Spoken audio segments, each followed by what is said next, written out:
Coming up on AgweekTV, is your well water safe? We'll tell you about a group working to make sure it is.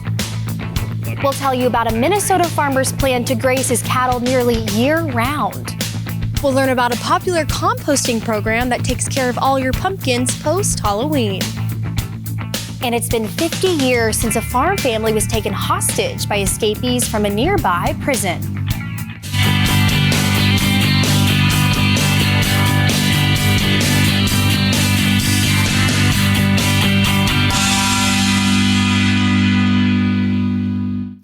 Welcome to AgweekTV. I'm Emily Beal. Public health problems can spring from private wells. If you have a private well in Minnesota, there's about a 10% chance the water coming out of your faucets is contaminated. We take a closer look into this issue in this week's AgWeek cover story. According to the Minnesota Health Department, 1.2 million Minnesotans get their drinking water from a private well. Without the same legal protections as people living in cities and towns, private well users are responsible for making sure their water is safe to drink. An MDA groundwater study showed that in western Winona and eastern Olmsted County, between 10 to 55% of households across the 10 townships were drinking water above the health risk limits. Major contaminants include bacteria, nitrates, pesticides, arsenic, lead, and radon. Jeffrey Broberg is one of the founders of the Minnesota Well Owners Organization. He and his wife have lived on their farm in Winona County since 1986. He started the group because of his concerns about well water. And my own personal well is contaminated. It's 400 feet deep, over 100 years old. I've not been able to drink the water for over 20 years. In the area I live, 40 to 60% of the households have nitrate levels above the health risk limit, and they're still drinking the water. The Minnesota Well Organization works with well owners and partners with non-governmental organizations, along with state and local governments. Its goal is to conduct free water quality screening clinics. MNWOO holds over 10 free water testing clinics a year around the state. The Minnesota Department of Health recommends having your well tested for nitrate every other year.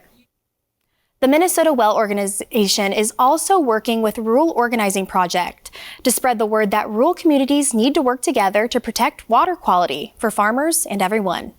At a listening session in southeast Minnesota, people gathered to talk about protecting rural water. Former Minnesota state lawmaker Todd Lippert leads the organizing project. He says it's imperative to find common ground and solutions that work for everyone, especially in the face of climate change. People are talking about extremes in weather, and they're talking about water. So both water quantity and water quality. Extremes in weather leads to more flooding, more soil erosion. Drought seems to intensify issues of pollution and also questions about scarcity. Lippert says more listening sessions will be held in rural communities around the state. American Crystal Sugar says it looks to make a record payment to growers for the 2023 crop.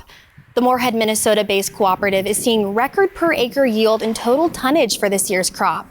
In a letter to growers, President and CEO Tom Astrup said American Crystal expects to pay about $84 per ton on average quality sugar beets for the 2023 crop. That's nearly $16 more than the final payment for the 2022 crop. Crystal's Vice President of Finance, Teresa Warren, says the higher payment is thanks to a tight world sugar market. A new club at South Dakota State University is bringing cattle enthusiasts together. The goal is to help them learn more about the beef industry. When senior animal science student Isaac Berg attended the National Cattlemen's Beef Association's CattleCon, he noticed that several universities had collegiate cattlemen's clubs on their campuses. That inspired him to bring the organization to SDSU. And I kind of sat on it for a year, and then this past spring rolled around and I decided, why don't we have one again? And then I really started kicking into gear. Having this organization on campus gives students a place to come together and learn about beef cattle, no matter their background in the industry. I just wanted a place for other like-minded individuals in the cattle industry to get together and kind of just be together, learn, and increase everyone's network. The club was developed last spring, but has seen significant growth this fall, averaging around 100 students per meeting. I think it's really exciting to see how many students that we can bring forth. My biggest takeaway would probably be there are kids out there that want to learn more. They want to be further engaged. They want to do more on part of their, not only the industry that they love, but on the university they love. That was really hitting home to me, seeing how many kids want to take part in that. Collegiate Cattlemen's Club brings in industry professionals to discuss issues and hot topics within beef cattle production. I think it really opens up people's eyes to what else is out there than possibly their own ranches to go back to, or if they don't have a ranch to go back to. It gives others more insight in what is out there. As the club continues to grow, they hope to plan off-campus experiences for their members. This spring, they would like to make a ranch visit trip around South Dakota to learn more from cattle producers in the state. They also hope to be able to travel to CattleCon as a club in the future. Up next on AgweekTV, we'll learn the secrets to a longer grazing season.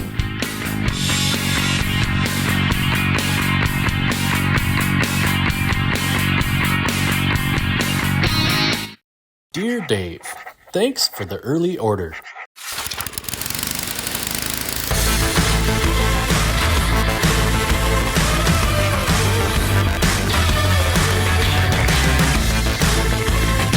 It was October 1st, 2009. We needed some machinery for the farm. We decided to see if we could become a dealer, and that's kind of grown into what it's been today. We offer basically anything short line. Seed tenders, fertilizer spreaders, sprayers. We can really set ourselves apart by the knowledge we have in those things, by the amount of units we have on hand at all times. I just have a passion for helping people, getting to know people. It just becomes a lot of fun.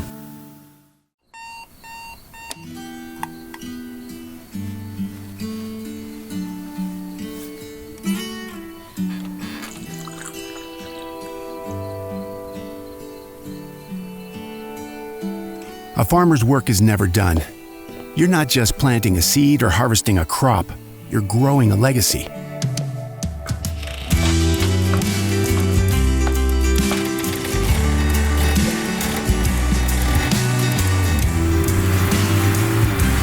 When you're up before dawn and out long past dusk, you need a banker who will work with your schedule, not the other way around.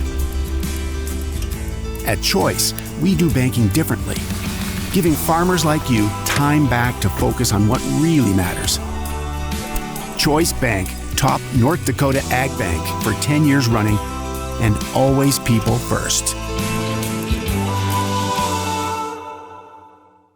Integrity, excellence, teamwork.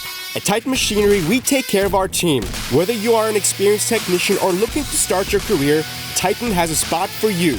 Earn a competitive pay with the potential to make in excess of 6 figures. Service techs, come grow with a company that invests in you. Titan Machinery offers company HSA and 401k contributions, free single healthcare, and a generous tool allowance. Plus, we'll provide all of your uniform and safety gear.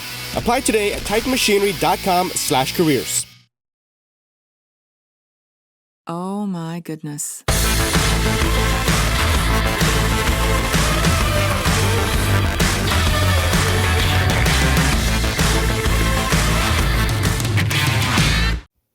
A southeast Minnesota farmer is aiming to graze his cattle almost all year round.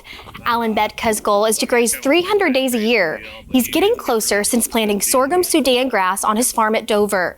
The grass is planted in the summer and lasts until winter because it's tall and rigid. That means it can stand up to strong winds and stick out above the snow.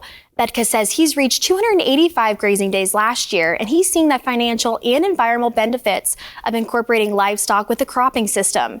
He calves about 65 cows, and he says his goal of extending grazing is simple: profitability. Just adding cover crops added, a month and a half with, easily. And then better pasture management, helps a lot too, gets another month or two. Betka says he's able to do some of the practices with help of funding from state and local water and soil health programs. Conservation and family are at the core of a northeastern South Dakota ranch. At just 17 years old, Neil Bien lost his father, and he kept the ranch going despite having a college football scholarship. Now Bien has been ranching ever since, alongside other jobs. And this year, he was named the eminent leader in agriculture, family, and community by South Dakota State University. Ranching, it's always been a passion. I've always been interested in the outdoors and the animals and plants and all the things associated with it.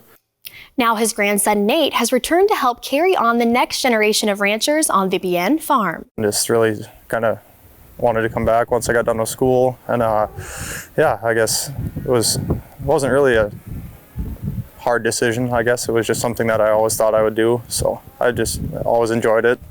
The Bien Ranch was also honored for their conservation efforts by the South Dakota Grassland Coalition as the 2022 South Dakota Leopold Conservation Award recipient.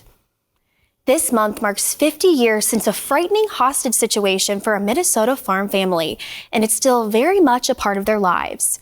In November of 1973, 2 prisoners escaped from the Wadena County Jail. They made their way to the Wegscheid farm just west of Wadena, where Elmer and Joyce lived with their 4 children. The escapees took the family hostage for 33 hours.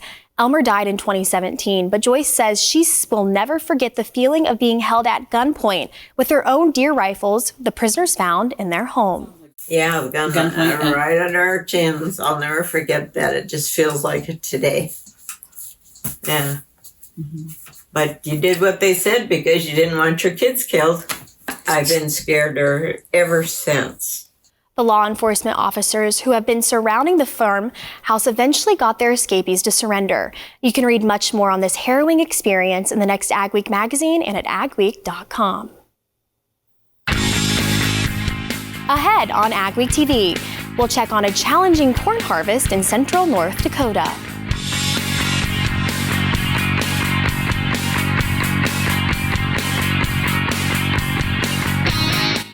Grain handling and storage projects done efficient, reliable, and hassle-free. With the one-stop shop of advanced grain handling systems. Get better test weights and less crop damage with their continuous mixed-flow grain dryers from Grain Handler and Nico. Get grain bins built to last from West Steel and Sioux Steel. Advanced Grain customizes each project to maximize your farm production. Contact Advanced Grain Handling Systems in Mayville for a free quote and site consultation. Mice are a real problem and get into everything. They leave a scent trail, bringing more mice to the party. Poisons and traps just lure mice in, leaving you with the mess and costly damage. Introducing Mouse Mix, the world's safest and most effective deterrent. The pleasant scent interferes with the mouse's sense of smell. Simply put, they can't stand it. Mouse Mix works 6 months for complete winter storage of campers, cabins, boats, cars, and farm equipment. Mouse Mix, you put it out and the mice leave. Risk management is not just for the grains. Livestock producers, did you know you too can protect the price for your production? Livestock Risk Protection, or LRP for short, is a great tool to help you protect the price of your calves. Cattle producers can also protect their pasture and hayland from lack of rainfall with Pasture Rangeland Forage, or PRF insurance. This is a very affordable way to help producers in times of below average rainfall. Call the Risk Management Specialist, Martinson Ag Risk Management. Hi, Bill Kelsey here, Geringhoff Territory Manager, covering northern Minnesota and the Dakotas. At Geringhoff, we offer a full line of the best harvest headers and residue management systems on the market. Contact me today to discuss your farm's needs. From there, I'll connect you with an authorized Geringhoff dealer.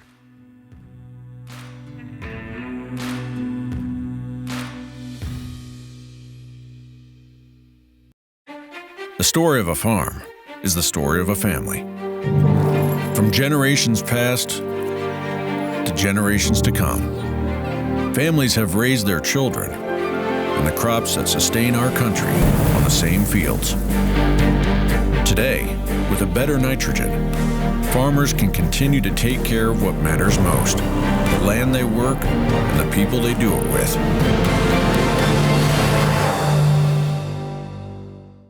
AgWeek Weather is sponsored by Bremer Bank. Connect with a banker today at bremer.com. Will these colder temperatures stay in the region or are warmer days on the horizon? Here's John with our AgriWeather Outlook. For the most part, the very cold air which dropped into the north central part of the United States, bringing snow to parts of Montana, North Dakota, and Minnesota and other areas, that cold air has retreated considerably. And as we go through the middle part of November, things are not looking nearly so cold. The winter, which started out rough, at least in the northern plains, for the time being appears to be turning soft. And it may stay that way to a large extent with the strong El Nino in progress and so much warm sea surface temperature water up in the North Pacific Ocean. There's a pretty fair chance that at least for the start of winter season here, and maybe longer, we're going to be looking at warmer than average temperatures. We do see some precipitation setting up in the second week of this forecast in the Corn Belt. It's a little iffy, but possibly significant. Get to that in just a minute. All right, jet stream pattern right now. A rather meandering, split, largely northerly placed jet stream. Cold weather in retreat. Still kind of cool over the Rockies and the Great Lakes and the northeastern states. There will be a bit of low pressure troughing into New England that will bring at least cooler weather there. But the really cold stuff, by that I mean below freezing weather, that's gone up into Canada for the time being, with the exception of the mountains. That's really the only place where cold weather is forming. By the middle of this week, ridging will bring temperatures up to about 60 degrees as far north as North Dakota and Minnesota, and 70s as far north as Iowa and Nebraska. And those are going to try to nudge northward a little more because of this ridging up against the western high plains. Really a very pleasant weather pattern. Maybe not so great for deer hunting season, but pretty good for just being outside. Hot weather, as in weather in the 80s and 90s, will be confined to the usual places in the far south. And with the storm system building down the west coast, going to lose most of that hot weather out of Southern California this week. By the end of the week, starting to see slightly cooler weather drop into the northern plains. And in fact, there will be a bit of a cool snap invading Texas and northern Mexico and eventually going across the southeast. But this based on the southern branch of the jet stream. It's not going to bring frost or really cold weather, just a bit of a cool spell into the south. We're going to keep the cold weather in the northern parts. And this pattern continues to look rather lame, rather weak. However, that push of cold weather may generate some precipitation sometime in the second week of the forecast. This first week, November 12th through the 18th, looks like the only truly stormy weather will be in the northern Rockies and out along the west coast. Some rains finally for California. Northern plains, northeast, midwest looking pretty dry. The second week, I do expect at least a moderate weather system to bring some rain to the Corn Belt. The northwest will continue to be snowy. Most of the Great Plains, though, will continue to be relatively dry.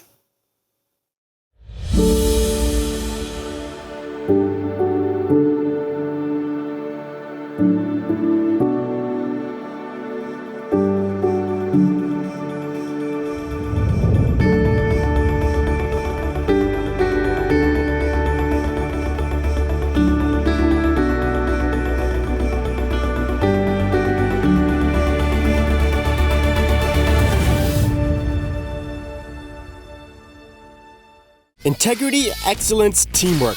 At Titan Machinery, we take care of our team. Whether you are an experienced technician or looking to start your career, Titan has a spot for you. Earn a competitive pay with the potential to make in excess of 6 figures. Service techs, come grow with a company that invests in you. Titan Machinery offers company HSA and 401k contributions, free single healthcare, and a generous tool allowance. Plus, we'll provide all of your uniform and safety gear. Apply today at titanmachinery.com/careers. Attention farmers, increase your revenue and prevent compaction from squeezing your profits with PTG's Central Tire Inflation System, now offered at OK Tire and Service. All controlled from the tips of your fingers, ensuring increased yield and improved fuel economy by adjusting your tire pressure within minutes. You are ensuring the best performance from your tractor on the field and off the field, compatible with any radial tire. Call the OK Tire team today or visit oktireinc.com to learn more. Getting down to business on the farm means hitting the office early, making sure your team's ready to go, getting updates from the field, and talking with your management team. At Bremer Bank, we understand the business of farming and how to protect and grow your operation, so you can be sure your present and your future are in good hands. When it comes to grain storage and handling solutions, one call does it all. Gateway Building Systems is one of the largest Brock bin dealers in the U.S. Our expert team is dedicated to creating a customized plan for your future success. Expanding your operation has never been easier with our range of Brock solid bins, grain dryers, conveyors, and more. As your trusted partner, we are committed to serving the needs of farmers. Take the first step toward success and call Gateway Building Systems today. It's once again time to check in with Tyson Rosenoff for North Dakota Corn Council's Planting to Processing series. I traveled to Carrington, North Dakota to see how Tyson's harvest season has been going. Harvest has been going good. We had a couple rain delays, but after that, we've been able to push through, right from soybeans into corn. Tyson got into the fields later this spring due to the heavy rainfall, but despite a shorter growing season, his corn crop pushed through. I started off with some of our longer day corn and then kind of moved to some of the earlier stuff, like within 5 days planting and pulling that corn off this year. Everything's been coming off of that 17 to 20 moisture. So we've been pretty happy with that. Tyson keeps the majority of his harvested corn right on his farm, storing it in grain bins. We luckily have enough storage to store about 95% of our corn. We got 20 to 40,000 bushels that will have to go to town with the yields this year. When we're putting in corn, to the 25th of May, you always kind of worry about it and wonder how good it actually can be. And then seeing the yields come through this year the way they have, it's always good to see and kind of reinforces that decision to plant late. By storing his harvested crop on farm, Tyson is able to play the market and sell his corn when the time is right. We typically like to hedge out our crop instead of selling it cash. And then that allows us to market it when we want to versus when we need to. Tyson is happy with what he is seeing in his acres during corn harvest, and according to the USDA WASDE report, he isn't the only North Dakota farmer feeling that way. WASDE is pegging North Dakota at having one of the top corn yields for bushels harvested this year, and I mean we're seeing well above average yields here, and it's looking to be a good corn season for North Dakota. We'll check back in with Tyson one final time next month.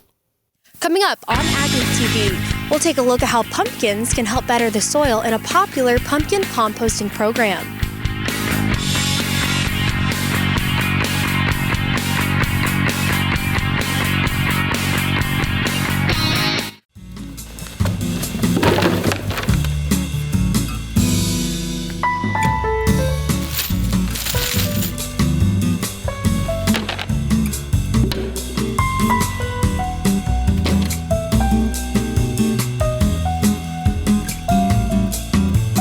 Some things in life are hard.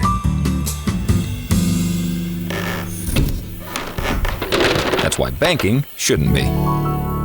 Cornerstone Bank. The story of a farm is the story of a family. From generations past to generations to come, families have raised their children and the crops that sustain our country on the same fields.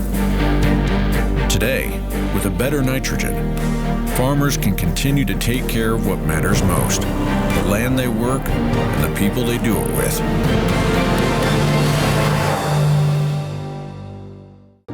There's no easy button, no guarantees, or promises of a good year. This is farming. It's unpredictable and demanding, with long days and sometimes stressful nights. It's weathering the storms and coming out successful. Farming isn't for everyone. We thank those who make it their life, because it is for everyone.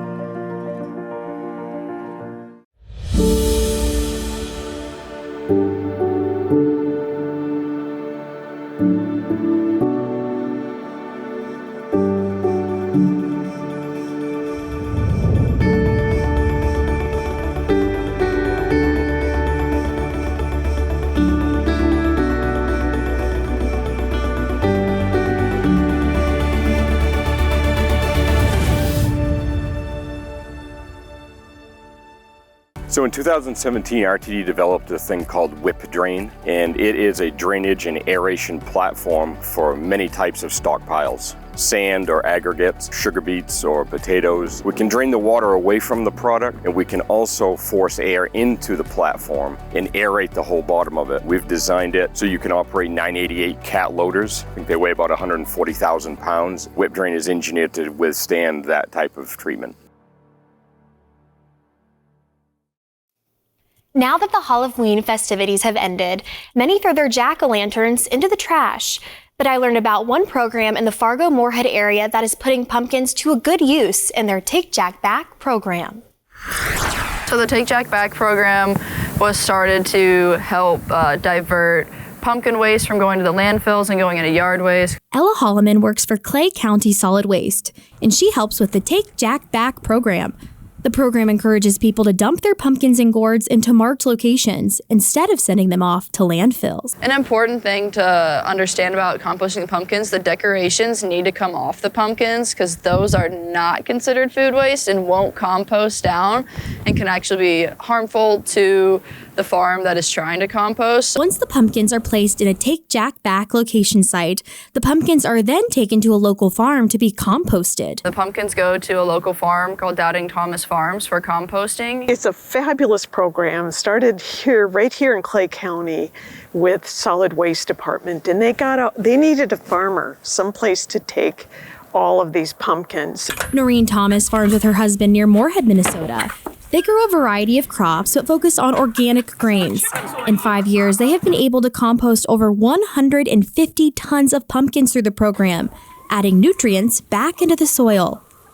We often get a question of how do you turn a compost? This will go through the row. The windrow is about that long, and it will actually kick it in the air about 5 feet up. And what it's doing is adding air so you don't get that terrible smell. And then there's jets on the top, and that actually waters it while it's throwing in the air, so we can actually control the moisture in it and keep that nice and moist because you need that for the compost. For Thomas, the Take Jack Back program is beneficial to the whole community. So it's not in the landfill, which is such precious land here in the valley, that if you can keep that landfill from being filled up and using more agricultural land, it's a win-win. The Take Jack Back program ends November 14th. Bull sale season is right around the corner, and this year AgWeek is showcasing the genetics the region has to offer and much more in our AgWeek Bull Sale Guide. The guide features beef cattle health and nutrition information along with ag industry news and education. The AgWeek Bull Sale Guide will be distributed to more than 50,000 beef producers across 7 states, making it a premier advertising opportunity to grow your ag business. The AgWeek Bull Sale Guide will get your business in front of a targeted audience in the months to come. Book your ad by December 1st to be included in this January publication. Stories you'll only see on AgWeek.com and in AgWeek magazine this week. Farmers who are willing to make changes in the way they produce hard red spring wheat in Durham can see benefits, including increased demand. And a natural gas pipeline extension in southeast South Dakota and North Dakota is expected to help agribusinesses as well as farmers and grain handling facilities. We appreciate you watching AgWeek TV. Remember to check us out daily on Facebook, Twitter, Instagram, and TikTok to keep up on all your ag news. Have a wonderful week, everyone.